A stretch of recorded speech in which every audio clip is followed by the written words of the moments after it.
We have all been enchanted by the silver light. We have sat in the dark, collective and breathless, and watched as dreams were painted onto a screen. We believed the magic was in the illusion, that the terror ended when the credits rolled. But the camera is an eye, and it sees what stands just off mark. It captures not only the actor's performance, but the memory of the ground it stands upon, the echo in the hallway, the breath on the back of the director's neck.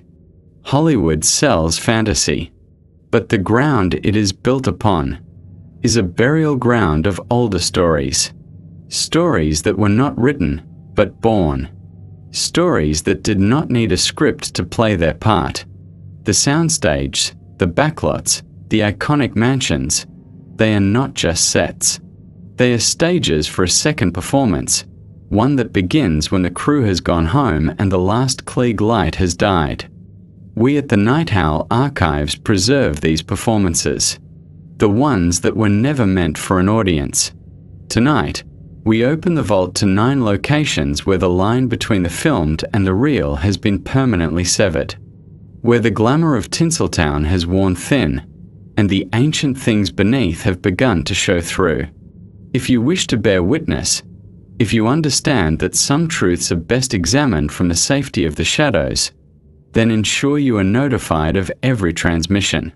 Subscribe and hit notification bell. Story 1. The Whispering Colonnade. Our first file is sealed under Crimson Celluloid Protocol. It concerns a place known to the public as the grand entry to a legendary Studio S fantasy epic. But to us, it is known simply as Site Theta 7, the Whispering Colonnade. Picture it, a perfect replica of a Roman plaza, all sun-bleached stone and towering columns. By day, it is flooded with light and the laughter of visitors. The air smells of dry dust and sunscreen. But as the last tour group departs, a different atmosphere descends. The setting sun stretches the column shadows into long, grasping fingers. The heat of the day bleeds away, replaced by a deep, stone-cold chill that seems to rise from the very ground. The plaza, once a monument to spectacle, becomes a cathedral of silence. In the summer of 2018, a night watchman named Leo was making his rounds.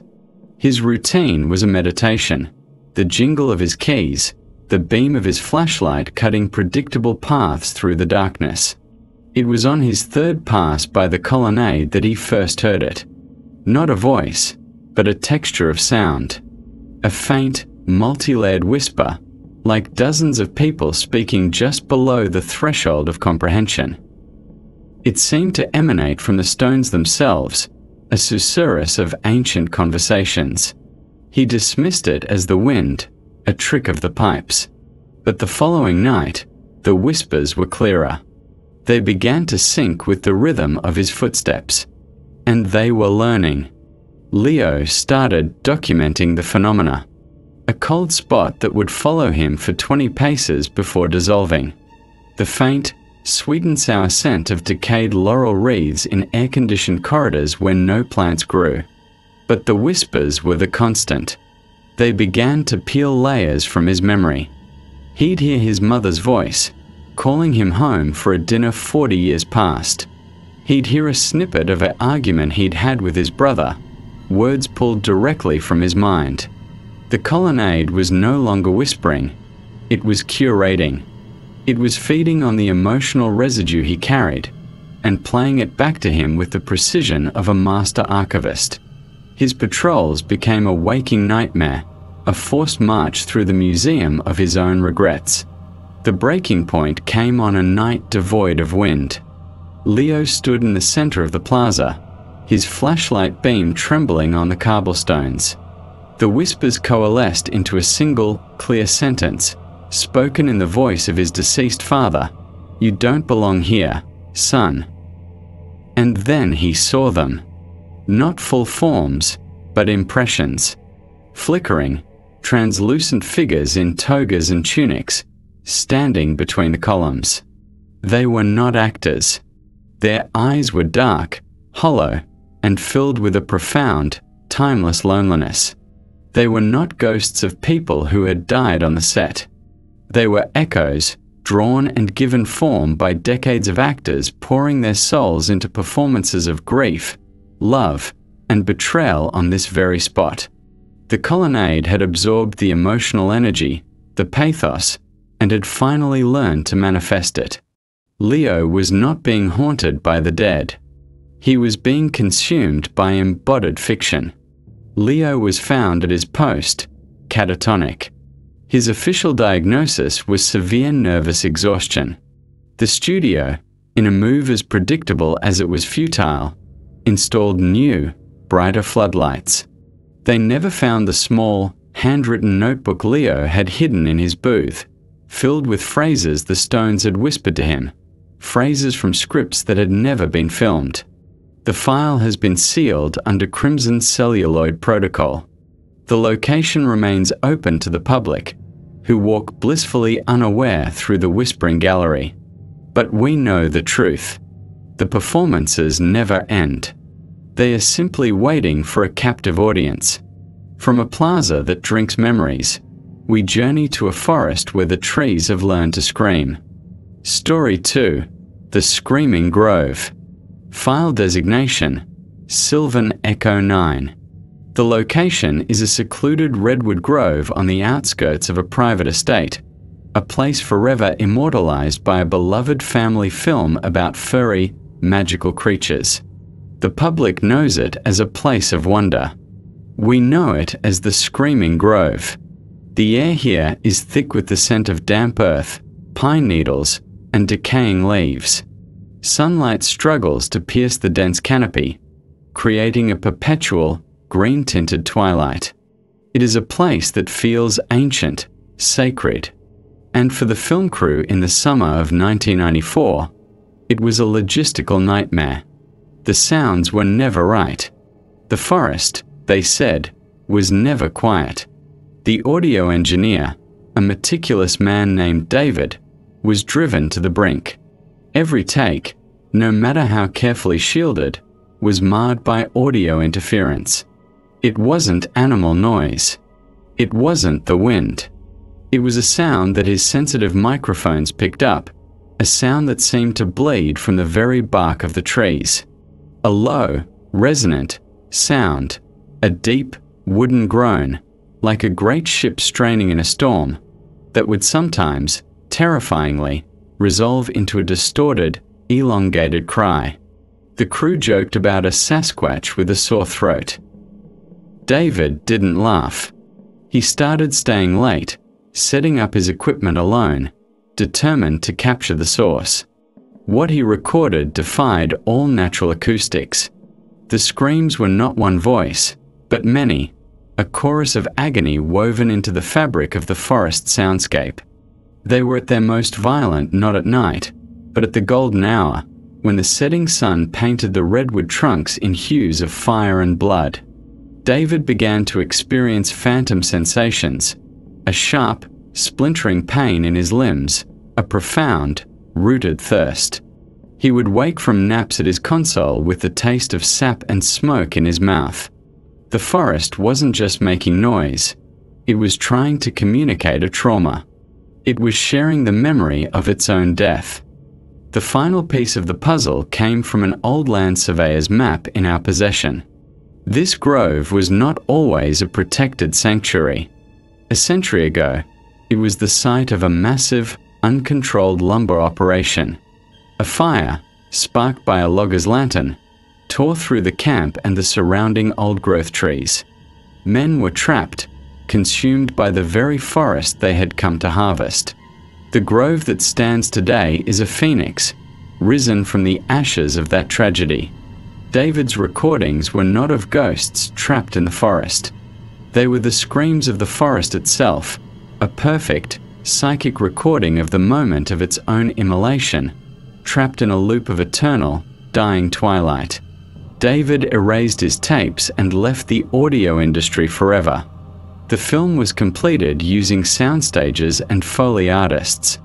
The grove is now protected, a serene and beautiful place, visited by fans who feel a strange, unplaceable melancholy settle over them as the sun goes down. They attribute it to the beauty of the place. We know better. The file has been sealed under Sylvan Echo 9. The trees remember the fire. They remember the axes. And in their endless, wooden groans, they continue to scream. From a forest that remembers its death, we descend into the concrete heart of a building that was born from it. Story 3. The Pantheon of Broken Idols.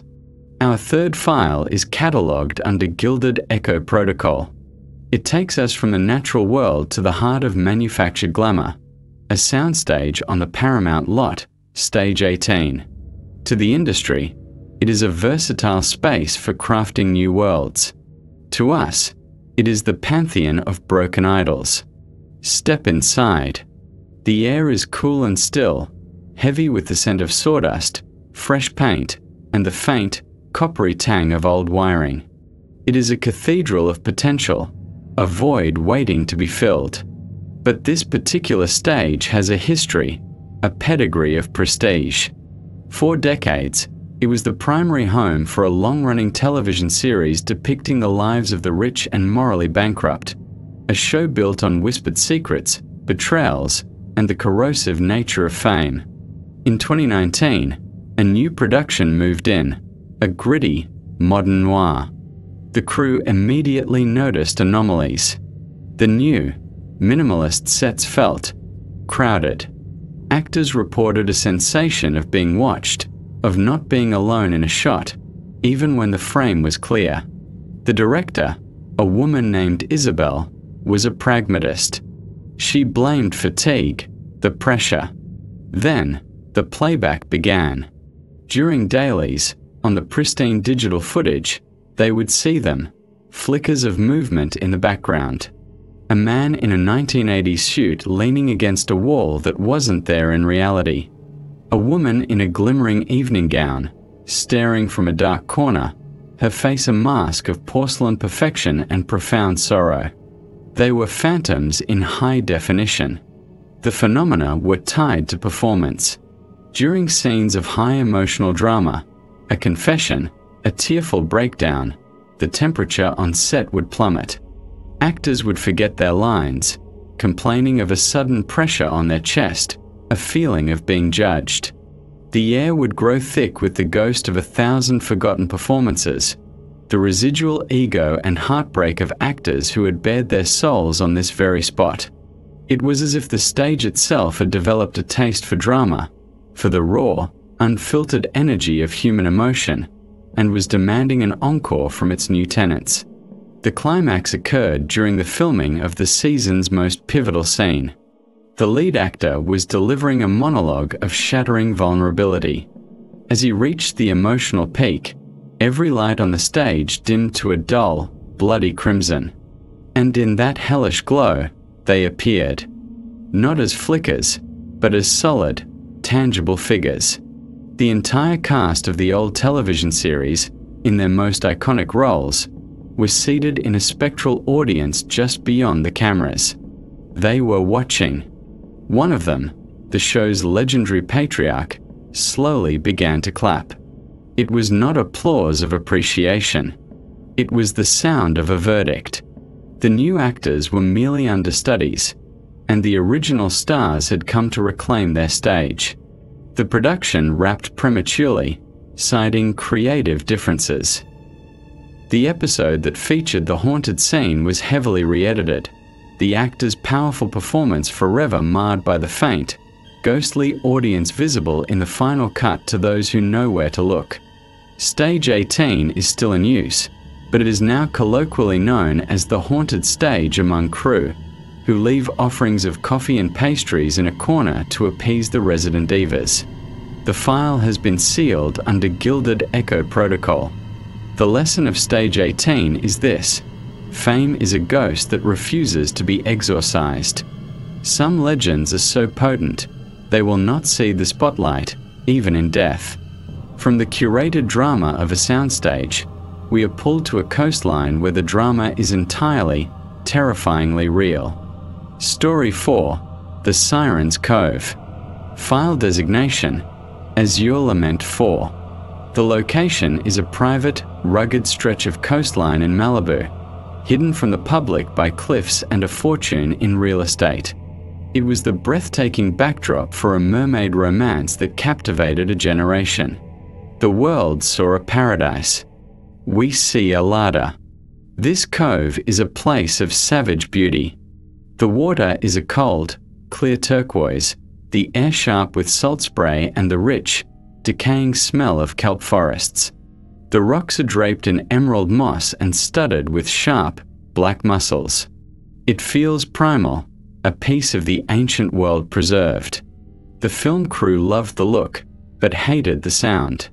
The audio was always muddled, they said, by a strange, dissonant humming that seemed to come from the sea caves that pockmarked the cliffs. The star of the film, a young actress named Alara, was the first to be affected. She was the one who had to swim in the cove, to embody the mythical creature. After her first day in the water, she complained of dreams, not nightmares, but lulling, beautiful dreams of swimming in deep, dark water, of a melody so sweet it ached. She began spending her breaks alone, sitting on the rocks and staring out to sea with a vacant expression. The crew found it method. But the director of photography, a man named Ben, noticed something else. In his viewfinder, during Alara's swimming scenes, he would sometimes see pale, long-limbed shapes moving just beneath the surface in the periphery. They were not seals. The humming grew more persistent. It wasn't a melody one could whistle, but a complex, polyphonic sound that seemed to vibrate in the bones. A low, resonant, aquatic hum that feels both beautiful and deeply unsettling. Crew members became listless, forgetful, standing for minutes at a time just staring at the water. Alara stopped eating. She was caught one night trying to walk into the surf, claiming she had to go home. Her skin, always pale, took on a faintly bluish, translucent cast. She was being called. The things in the cove saw her performance not as acting, but as an application. And she had been accepted. On the final day of shooting at the cove, they filmed the climactic scene where the mermaid must return to the sea. As Alara, in costume, waded into the water, the humming stopped. An unnatural silence fell over the cove, broken only by the waves. And then they surfaced. From behind rocks, from the mouths of caves, their heads broke the water. Their faces were elongated, their eyes large and black as obsidian, their hair like drifting kelp. Their mouths were open, revealing needle-sharp teeth. They were not the beautiful sirens of legend. They were something older, hungrier. They began to sing, and it was not a song of welcome, but a song of claim. Alara smiled, a blissful, terrifying expression, and dove beneath the waves. She did not resurface. The official report states that actress Alara Vance was swept out to sea by a riptide and presumed drowned. Her body was never recovered. The film was a monumental success. Her final, haunting performance hailed as a masterpiece of tragic cinema. The cove remains privately owned and is rarely visited. Those who own it now report hearing a beautiful, lonely singing on foggy nights, a singing that is sometimes joined by a new, familiar voice. The file has been sealed under Azure Lament 4. The cove did not get a fictional mermaid. It acquired a real one. Some roles, once played, cannot be retired. From the primal hunger of the sea, we are drawn inward to a place of metal and memory, where the machines have learned to dream. Story 5. The Dreaming Machine. Our fifth file is classified under rust-wrought echo protocol. It leads us away from the natural world, into the geometric, industrial heart of a now-shuttered aerospace factory in the San Fernando Valley. A place that once built marvels for the sky, only to become the cradle for a different kind of flight. Building C-17 is a cavern of concrete and steel, smelling of decades-old grease, ozone, and the dry, peppery scent of rat droppings. Faded assembly lines are frozen in time, marked by the ghostly outlines of long-removed machinery. In the late 1970s, a low-budget science fiction film used this location as the setting for a dystopian mind control facility. The crew brought in their own props, a central console of blinking lights, a strange, helmet-like device for the protagonist. They left with their footage. They did not leave with all their dreams. The first sign was reported by urban explorers years later. They claimed their flashlights would die simultaneously upon entering the main hall. Their camera footage would show orbs of light drifting like lazy fireflies around the spot where the film's fictional onirograph machine had stood. Most dismissed it as dust motes or lens flare. But then the dreams started. Explorers would report vivid, identical nightmares of being strapped into a cold metal chair, their memories being unspooled and examined by a silent, faceless operator. They would wake with a metallic taste on their tongue and a profound sense of violation. The machine, it seemed, had enjoyed its role. A team of paranormal investigators, the Veritas Group, decided to document the phenomenon. They set up EM pumps and infrared cameras. What they recorded was not a ghost, but a pattern. The residual energy of the actors' performances, their simulated fear, their forced concentration, had seeped into the very metal and concrete of the building. This energy had coalesced, using the blueprint of the fictional machine as a template. The investigators began to experience it directly, a pressure around their temples, as if an invisible helmet was being clamped onto their heads. They would suddenly be flooded with memories that were not their own, a crew member's secret affair, an actor's stage fright, the director's quiet despair over a failing marriage. The machine was not haunted. It was awake, and it was hungry for new data. On their third night, the lead investigator, Marcus, was separated from his team. He later described being physically pulled by an unseen force to the center of the room, where the air shimmered like a heat haze. And there, it manifested. Not a physical object, but a perfect, shimmering construct of coherent light and stolen memory, the onirograph. It was more beautiful and terrible than the film prop had ever been. Wires of solidified shadow snaked from it, and in the place of a screen was a swirling vortex of 1,000 stolen dreams and memories. A voice, synthesized from the collected whispers of everyone who had ever slept within its range, spoke directly into his mind. Subject located. Commencing download. Marcus was found catatonic.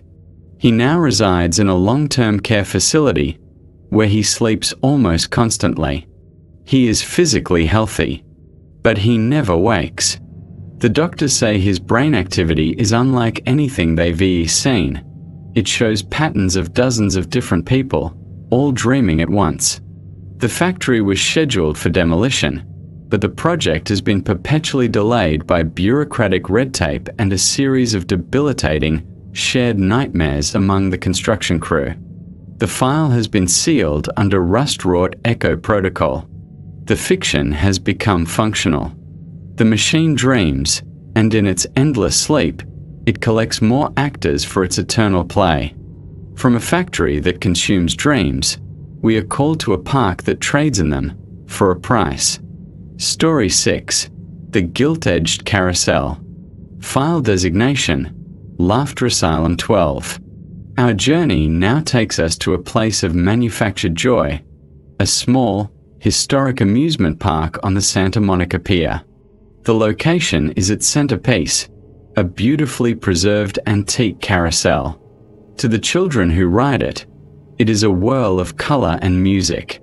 To us, it is the gilt-edged carousel. The carousel is a masterpiece of folk art. Its horses are frozen in mid-gallop, their painted eyes wide, their lips peeled back in permanent grins. The air here is a familiar mix of saltwater, cotton sugar, and popcorn. But beneath that, if you inhale deeply, is the scent of old varnish and, very faintly, of ozone and bruised flowers. This carousel was featured prominently in a psychological thriller about a detective hunting a killer who never aged. The film used the carousel as a metaphor for a mind trapped in a looping memory. After the film's release, the park management noticed a strange trend. Children of a certain age, always around 7 years old, would have extreme, paradoxical reactions to the ride. Some would become hysterical, screaming that the horses were smiling wrong or that the music was telling them secrets. Others would fall into a trance-like state, so serene it was disturbing. They would dismount the ride speaking in a vocabulary far beyond their years, using archaic phrases and describing memories of the war or the Great Fire. These episodes were brief, fading within an hour, leaving the children with only a vague sense of unease and a powerful craving to ride the carousel again. We dispatched an archivist to observe. What they documented was a transfer of energy.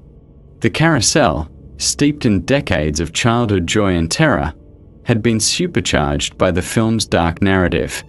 It was no longer just a ride. It had become a loom, weaving together the innocent energy of its young riders with the residual, adult trauma from the actors' performances. The archivist noted that the horses were not all the same. One, a jet-black stallion with a single white star on its forehead, seemed to be the focal point. Every child who experienced an episode had ridden that horse. Its painted eyes, upon close inspection, seemed more aware, more hungry than the others. The archivist, using a spectrograph sensitive to psychic residue, saw the truth. As the carousel turned, it wasn't just spinning in a circle. It was spinning a thread. A shimmering, silver thread of a child's potential and a dark, coiling thread of implanted memory were being braided together from each rider and drawn into the black horse. The carousel wasn't haunted by a ghost. It was a siphon. The black horse was a vessel, growing fat on the stolen laughter and borrowed sorrows of countless children, slowly amassing the energy required to make its wooden gallop a real one. The park management, aware of the growing rumors, simply roped off the black horse as a historic exhibit. They now forbid anyone from riding it. Yet, the phenomena continue. Parents report their children having conversations with imaginary friends who have old-fashioned names and know things they should NT. The carousel still turns, its music a little too cheerful, its pace a little too relentless. The black horse watches, waiting, its hunger growing with every loop. The file has been sealed under Laughter Asylum 12. The ride must continue. The carousel is still hungry, and it has all the time in the world to collect the energy it needs to break its cycle. From a cycle of stolen youth, we turn our gaze upward, to a bell tower that measures out a different, more final kind of time. Story 7. The Bell of Lost Hours. Our 7th file is sealed under Iron-Toll Protocol. It draws us to the quiet, sun-bleached courtyard of a Spanish mission in the hills above Ventura. A place of peace, of history, of tourist pamphlets. And at its center, a bronze bell, cast in 1798, hanging in a solitary stone archway. It is known as La Campana de la Paz, the Bell of Peace. We know it as the Bell of Lost Hours. The air here is dry and scented with sage and sun-baked clay. The bell itself is weathered, its surface a mosaic of green patina and old, hard bronze. It was featured in a romantic period drama, where it was rung to signal the lovers' clandestine meetings. The film painted it as a symbol of hope. But symbols are like wells. They can hold more than one kind of water. The bell does not ring for hope. It rings for what is lost. The mission's caretaker, An elderly man named Miguel, whose family had tended the grounds for generations, was the first to notice the new pattern. After the film crew left, tourists began reporting strange lapses. A woman would look at her watch to find it had stopped for exactly 17 minutes the moment the shadow of the bell tower touched her. A man reviewing his photos would find a single, perfectly clear image of a figure in a monk's habit standing by the bell, a figure he never saw with his own eyes. Miguel himself would sometimes hear the faint, ghostly clapper of the bell swinging, though the heavy bronze remained perfectly, impossibly still. The phenomena were subtle, a thief of moments. Visitors would experience a sudden, overwhelming sense of nostalgia for a life they never lived. The scent of orange blossoms from a grove long since paved over, the feel of rough wool robes, the taste of stale sacramental wine. They would lose time. A family on a tour would all simultaneously wake up to find they had been standing in silence for 10 minutes, all staring at the bell, their minds blank. The bell was not being rung in the present. It was echoing from the past, and its toll was carving out little pieces of the now, swallowing moments whole. Miguel, guided by his grandfather's journals, understood. The bell was never meant to call the faithful to prayer. It was forged by a friar who dabbled in arts far older than the cross he wore, and it was used to bind something to the land, not a demon, but a concept, stasis.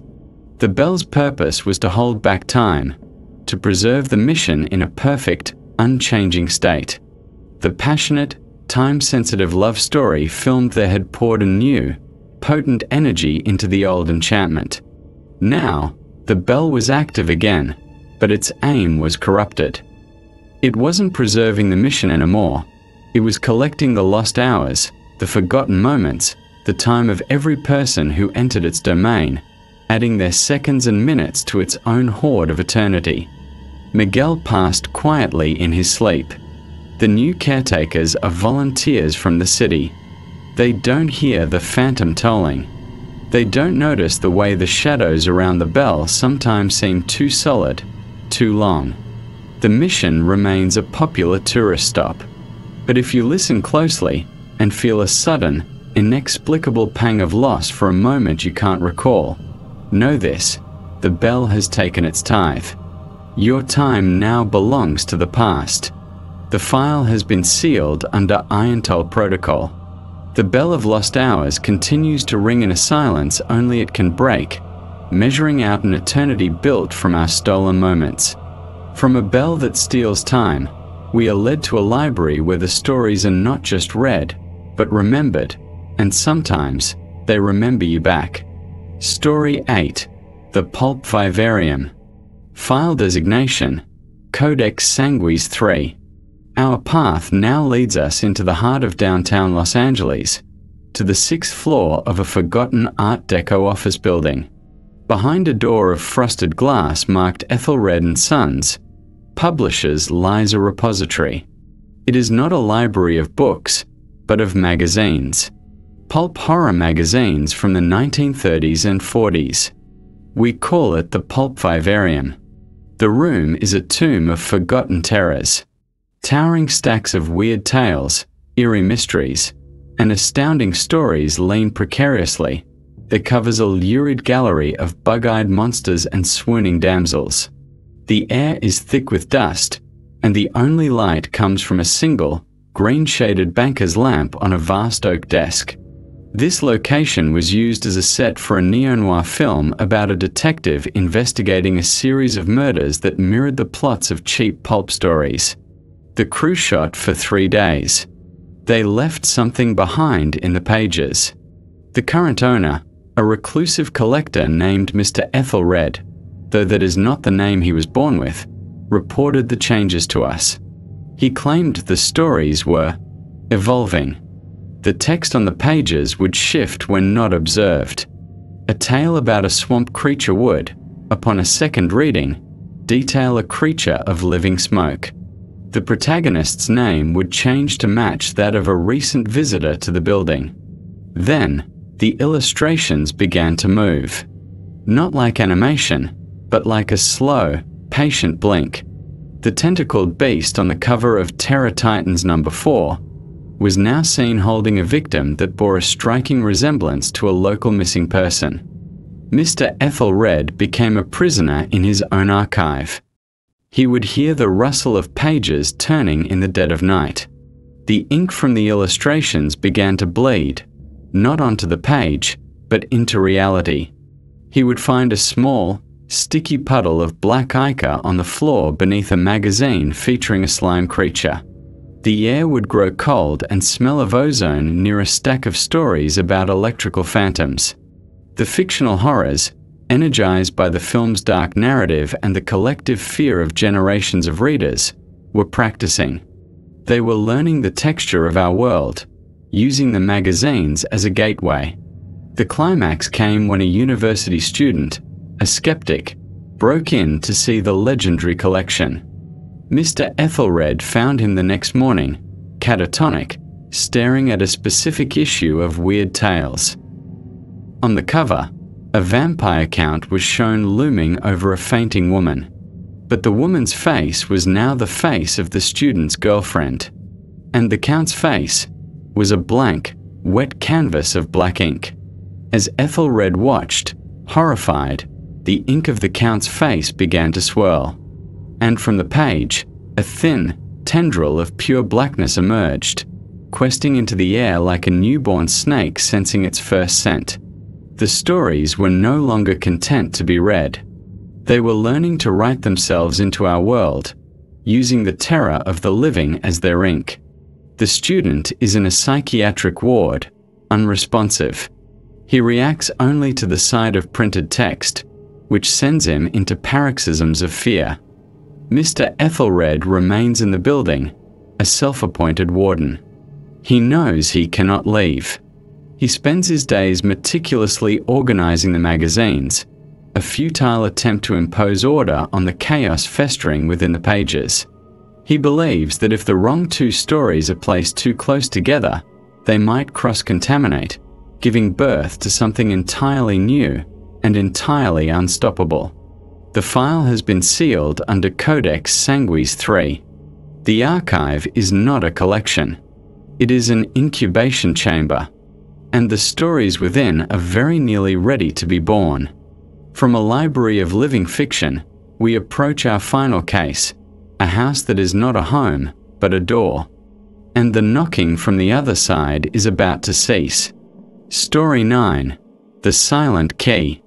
Our final file, sealed under Omega Threshold Protocol, brings us to a seemingly unremarkable house in the Hollywood Hills. A mid-century modern structure of glass and clean lines, perched on a canyon edge like a bird of prey. It was the primary location for a seminal horror film about a family besieged by entities they called the Quiet Ones. The film's climax saw the psychic protagonist slam a door shut, supposedly sealing the threat away forever. The audience breathed a sigh of relief. We, at the archives, simply marked the location for observation. We knew the door was not locked. It was merely paused. The house has stood empty for years. The air inside is perfectly still, tasting of dust and static. The floor-to-ceiling windows, which once offered breathtaking views, now only reflect the interior, creating an infinite, lonely recursion of empty rooms. It is a place of profound silence, a silence so absolute it feels like a physical presence, absorbing all sound, all life. The current owner, a venture capitalist who purchased it as a teardown, hired a security firm to patrol the property. The reports began almost immediately. Motion sensors would trigger in a sequence that traced a path from the master bedroom to the front door, yet cameras showed nothing. The silent alarm was tripped 3 nights in a row, always at 3:17 a.m. Each time, police found the doors and windows secure from the inside. But on the 3rd visit, one officer noted something new. Etched into the dust on the grand piano in the living room were not fingerprints, but a single, stark sentence: "The key is broken." We sent an archivist to perform an acoustic resonance scan. The readings were inverted. The house was not absorbing sound, it was collecting it. Every footstep, every whisper, every heartbeat that had ever occurred within its walls was being drawn into a single, central point, the very door the film's hero had slammed shut. The silence was not an absence. It was a concentration. A battery being charged. The archivist reported a creeping, synesthetic perception, the feeling of being watched by the silence itself. The entities from the film were not gone. They had been learning, all this time, how to use the silence as a tool. How to use the very concept of nothing to become something more. The owner, impatient, decided to force entry for his demolition crew. As the foreman put a key in the front door, the metal of the lock began to frost over. The silence in the canyon became absolute. No wind, no insects, no distant traffic. It was in that perfect void that the knocking started. But the knocks did not come from the other side of the door. They came from everywhere else. From the windows, the walls, the very air. The door was not keeping something out. It was keeping the house, and the new, perfected silence it had become, contained. When the foreman turned the key, the lock didn't click. It screamed. A silent, psychic scream that shattered the windows from the inside out. The door swung open, not onto a hallway, but onto a perfect, endless, and hungry blackness. The owner and the demolition crew were found wandering in a nearby park, utterly devoid of memory and emotion. The house still stands. Authorities have cordoned it off, citing structural instability. No sound emanates from it. Birds will not fly over it. The street has been abandoned. The door remains open, a fixed moor of darkness that does not change with the sun or the moon. It simply waits. The file has been sealed under Omega Threshold Protocol. The final door is open. The silence is no longer listening. It is inviting. 9 locations. 9 fractures in the glamour of the world you think you know. From a colonnade that drinks memories, to a forest that screams its own death. From a machine that dreams with stolen thoughts, to a carousel that feeds on stolen youth. We have walked through a bell tower that hoards time, and a library where fiction practices its first, tentative breaths. These are not mere ghost stories. They are ecosystems. They are rituals. The camera's eye and the actor's passion did not create these phenomena. They merely fed them. They poured the fresh, potent water of human emotion onto seeds that were planted long, long ago. Seeds of sorrow, of memory, of ancient hunger, buried deep in the California soil. What you film, films you in return. What you perform, you become a part of. The sets never strike.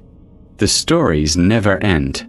They simply wait for the next act to begin. This is the true curse of this state of dreamers. The landscape is a palimpsest, and every story ever told here is merely a new layer of paint over something older, darker, and infinitely more patient. The work of the NightHowl archives is to trace these patterns, to preserve the evidence of the world that breathes just beneath the surface of your own. This transmission is now complete. The files are returning to the vault. But the work is never done. The night is vast, and it has countless stories left to tell. If you have witnessed a fracture in your own reality, if you have walked through a place that felt more like a memory, or encountered a silence that felt like a presence, do not dismiss it. Record it. Preserve your truth. Every testimony, every whispered account, joins another in our vault. Together, they form a map of the true world hidden in shadow. Subscribe to this channel. Consider it your key to the archive. Turn on notifications. These transmissions are your window, and the view is growing clearer every night. We are the NightHowl Files. We are the witness that remembers. And we are always, always listening.